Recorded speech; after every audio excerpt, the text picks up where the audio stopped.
Bagaimana kalau Amerika dan Tiongkok resesi bersamaan di tahun 2023, yang keduanya diawali dengan runtuhnya harga rumah, jumlah stok perumahan, apartemen, dan kondominium tempat tinggal yang berlebihan, tidak ada pembeli, menyebabkan mati bunga bank tidak mengalir lancar. Suku bunga pinjaman pembelian rumah meningkat tajam, menyebabkan daya beli turun, pembeli rumah baru tidak ada, yang membayar cicilan tidak kuat lagi menanggung naiknya harga cicilan dan pokok, serta bank pendana bangkrut. Semua ini sudah terjadi, persis seperti di tahun 2008 di Amerika.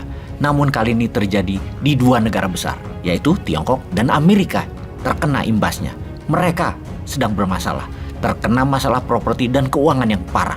Penting bagi kita untuk menyadari apa yang akan terjadi pada dunia di tahun 2023, di mana hal ini bukan ramalan, namun kita hanya membaca data, melihat fakta. Juga kita mengingatkan sisi positifnya bahwa banyak bilioner lahir di era kegelapan ekonomi. Jauh lebih cepat bilioner baru lahir di masa krisis daripada bilioner tercipta di masa ekonomi normal. Ini catatan penting untuk New Mind menjadi para bilioner baru. Demikian juga banyak negara menjadi besar karena menyalip di tikungan ketika negara lain roboh karena inflasi, karena resesi, atau karena perang. Di tahun 98 sampai tahun 2000 muncul banyak bilioner baru di Indonesia dan juga di dunia. Juga di tahun 2008 dalam krisis subprime mortgage tersebut. Dan di krisis 2003-2004 dunia ini harusnya membuat Indonesia menjadi negara besar. Dan Anda sahabat New Mind jadi bilioner semua. Sekarang kita bahas lebih detail dan kita bukakan solusi untuk New Mind ambil kesempatan. Ada 3 hal yang parah yang akan terjadi di tahun 2023 yang kalau kita tidak antisipasi, jangankan warganya menderita. Sebuah negara bisa jadi negara gagal dan ambiar pemerintahannya kalau tidak bisa baca dan tidak bisa melakukan antisipasi. Hal pertama yang parah adalah efek dari peristiwa di tahun 2020 di mana 4 negara besar melakukan printing money untuk memberi stimulus kepada negaranya. Total 4 negara tersebut mencetak uang, mata uang masing-masing yang kalau didolarkan nilainya sejumlah 35 triliun dolar. Ini sebuah tindakan gila karena cetak uang untuk create demand itu salah besar. Mereka adalah negara Tiongkok 8 triliun dolar, Amerika 20 triliun dolar, Jepang 4 triliun, dan Inggris 3 triliun dolar. Inilah yang menyebabkan inflasi besar di Inggris pada saat ini. Inflasi besar di Amerika dan Tiongkok. Hanya Jepang yang tidak terlalu besar inflasinya saat ini, tapi tidak tahu kalau tahun depan.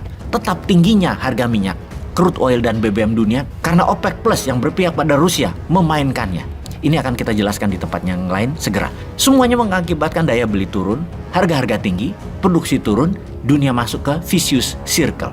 Oke, sebentar kita terangkan apa itu vicious circle. Vicious circle adalah sebuah kegiatan ekonomi yang memburuk, yang menular membuat keburukan lainnya. Keburukan beruntun, keburukan yang menarik ekonomi ke arah bawah. Seperti halnya sebuah kapal tenggelam.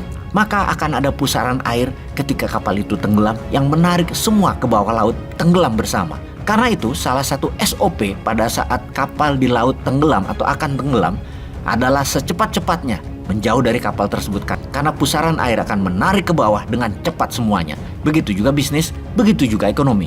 Saat ini dunia masuk ke vicious circle, pusaran yang menarik ke bawah. Seperti virus Wuhan di Tiongkok, kemudian menular ke Eropa, kemudian menular ke Amerika, dan akhirnya sampai juga ke Indonesia. Dan dalam masalah inflasi di awal tahun 2022 ini, pertama yang kena adalah negara-negara Afrika, kemudian negara-negara Amerika Latin, sekarang negara-negara Eropa, kemudian Amerika. Kata siapa tidak akan ke Indonesia?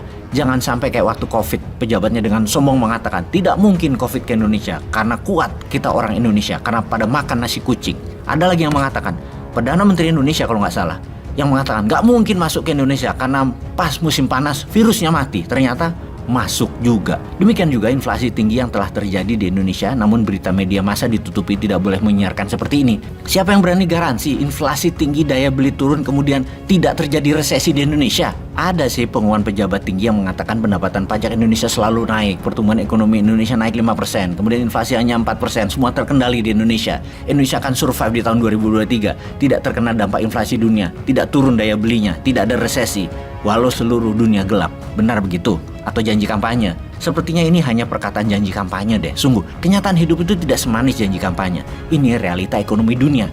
Pasti kena imbasnya resesi dunia ke Indonesia cepat atau lambat, dan bagaimana Indonesia mengantisipasinya. Yang ketiga, yang terakhir adalah Tiongkok pasti kena pukulan parah semodel subprime mortgage di tahun 2008 di Amerika.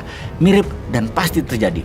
Bank kering duitnya, properti oversupply dan tidak ada pembeli. Bayangkan, dari GDP nasional Tiongkok, properti itu memberi kontribusi 27%. Ini gila sekali nilainya.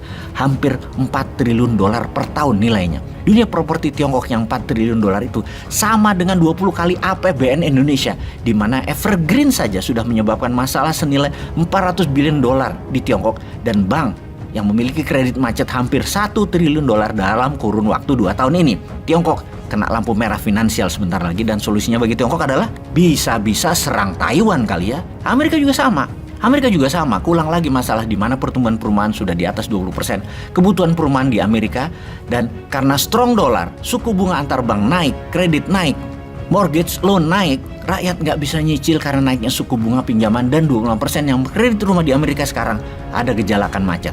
10% sudah macet, jadi bisa 35% macetnya. Dan ini bisa membuat subprime terjadi lagi seperti tahun 2008, kedua kalinya di Amerika. Jadi kalau disimpulkan 3 masalah besar dunia, yaitu uang beredar hasil printing money untuk penanganan COVID membuat inflasi. Tingginya harga BBM dunia membuat strategi menaikkan suku bunga bank tidak berhasil, malah menurunkan daya beli. Hancurnya dunia properti akan menghancurkan sistem keuangan dua negara, Tiongkok dan Amerika. Apa yang Indonesia harus lakukan untuk menjadi negara yang mengambil peluang atas lemahnya dua negara besar tersebut? Kita harus break pattern. Indonesia harus segera keluar dari pusaran arus menarik ke bawah. Indonesia harus menjadi negara besar yang menyusul di tikungan ini untuk menjadi negara besar. Wahai sahabat, mana solusinya?